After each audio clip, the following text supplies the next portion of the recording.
এক্ষুনি কি বানিয়ে দিতে হবে তোমাকে? হ্যাঁ, এক্ষুনি বানিয়ে দিতে হবে। এক্ষুনি পড়বে? কি গো,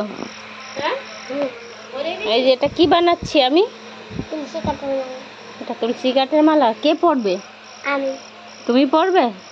তোমাকে পড়তে খুব ভালো লাগে? হ্যাঁ, এদিকে তাকাও, তাকিয়ে বলো। ঘুম পেয়ে গেছে? হ্যাঁ, পরে তারপরে কি ঘুমাবে নাকি? এদিকে তাকিয়ে বলো। বলো কি পরে ঘুমাবে? তুলসী কাঠের মালা পরে ঘুমাবে। ঠিক আছে, এই যে তার না বানালেই নয়, এক্ষুনি বানিয়ে দিতে হবে, সে পরে ঘুমাবে। হ্যাঁ, এক্ষুনি বানিয়ে দিতে হবে। এই যে এতটা হয়েছে, হবে এইটা দুবের। এক্ষুনি পড়তে হবে, হবে না মনে হয়, আর একবার দিতে হবে, আর একটু করতে হবে। হয়ে বেশি হয়ে গেছে? কই, টাইট বেশি একটু যেন এ হয়, বড় থাকে।